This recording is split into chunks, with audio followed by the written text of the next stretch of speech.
Okay, so Mary Poppins, some of you might remember her, was practically perfect. But does your food need to be perfect when you're doing the canning? I would have trouble giving this to my chickens. So I would not want you doing anything like this. However, something with a little damage to it, a little peck, you can cut that out. You can still use it for applesauce. As long as the integrity of your fruit is in good condition, there should be no reason why you couldn't use something like this. Sometimes it'll just push up against a branch and it'll make an indentation. So that kind of stuff is okay, but not the strawberries. Pick your food or purchase your food the day before if you can, or the day of if you have that kind of opportunity. Your first step is going to be to find a good cookbook. Now, I'm an author, but I have absolutely no intentions of writing a cookbook because there's so many good ones out on the market. Ball or Kerr Canning, the company that makes the jars, is an excellent resource for you. And I also love Canning Granny. If you sign up for her on her site for her blogs, every week you get a new recipe, and they're just great. I try them all the time. My favorite book is Canning by Bill and Sue Deeming, and my book is about 35 years old. That's my cookbook for my canning. It's got stickies on it, it's got notes, it's fallen apart, I've had to put it in a binding. But that means that I really love this cookbook, and it resonates with me. It teaches you the safety mechanisms of the canning. It accounts for altitude changes, so if you're at a different altitude, you have to make adjustments for that. But it's an excellent book. So find a book that you really, really like and get started that way. Equipment and tools. We're going to start with jars. So what kind of jars do you need to buy? As beginners, I would recommend you start off with your wide mouth jars if you're going to buy them new. They're much easier to fill and cuts down on spilling, and you can find them at any grocery store. However, I do like to go to garage sales and get them as long as they're in good condition, and I'll explain how to check for that. Your size is going to depend on what you're making. So if you start off making jam or jelly, you're going to want to buy the smaller jars. And your bigger fruits, like say you want to put up some apples, then you're going to go for the quart jars, depending on the size of your family. Where to buy, we talked about grocery stores and garage sales, and how many. If you're just starting this, folks, just buy a case or just get going. Don't go out and buy like 6 or 8 cases, because I want you to like this. And if you don't, then you're stuck with all those jars, and they're cheaper if you buy them in a case. These I just wanted you to see. This is an antique jar. I inherited a few of these from a great aunt, and they are sealed with a rubber ring that goes over the top. You put a glass jar on, and then you take a wire to clamp it on.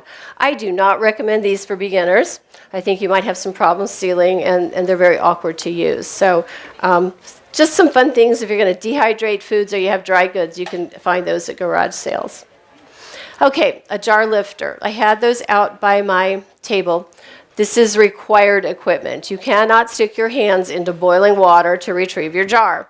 So these little doodads come with rubber gaskets on the bottom, and you can easily lift your jars in and out of the hot water. So you got to have one of those. And my objective in all this too is teaching you guys some vocabulary, because some of you might not even know what some of these things are. Okay, the lids. Lids are metal pieces, these circular discs that cover the top of the filled jar. You're going to tighten on a band, which is going to make that seal eventually. I recommend the metal lids for beginners. They're really easy to use. They have almost a complete 100% success rate. There's also reusable lids. They're made by a company called Tatler, and you buy the bands and you buy the plastic lids separately, and then you wash them and reuse them every time. So they're great if you want to recycle and not contribute to the trash on the planet. If you're just getting started, I want you to succeed, so I really would like you to consider using the metal ones first. Okay, the band is the metal ring that you screw onto the jar to secure the food in your jar. I heard a funny story this afternoon of a new canner that, and I don't mean to make fun, but because we've all done things like this, but this lady told me this one woman was putting up her tomatoes, and she put it in her water bath, only she didn't put the lid and the band on and close it, And so she got it like a 1/4 inch at the top of the jar while she was trying to boil process the tomatoes.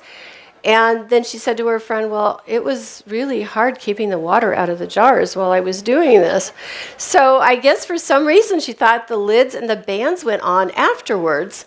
And obviously she probably had really watery tomatoes, but you do need it all sealed before either it goes in the pressure canner or the kettle. So you can take the bands off afterwards. So the bands and the lids are sterilized in boiling water before you use them. And your jars. So everything is in this kettle. They're heating up. They're ready to use. So as soon as you need that jar, that's when you take it out. You don't let it cool. Okay? The bands will rust if you leave them in water. So don't do like I did and put them in the night before, because you want to be all ready to go in the morning. You'll wake up to rusty bands.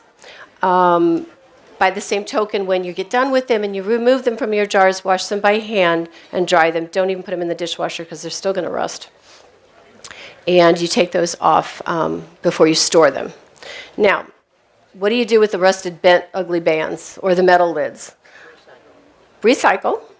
Or I've even taken to hanging them from my fruit trees, and it discourages the birds till they figure out what to do with them, and then that's a lost cause too. But for a while, it'll discourage them from coming around there and annoying you. Okay, so here's more tools and gadgets. The first one is a canning lid rack. You hold that wooden knob to lower it down into the boiling water, and you can retrieve them the same way. I would still use tongs to take out those lids and bands, because you don't want to actually add your bacteria from your hand to those lids after you've sterilized them. This next one is a magnetic lid lifter in the middle. That works very well too, as long as you can get to the bottom of your kettle.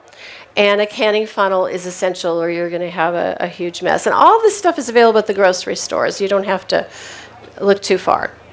I suggest you get long-handled tongs with the thin tip on the end so you can easily pick up those metal lids.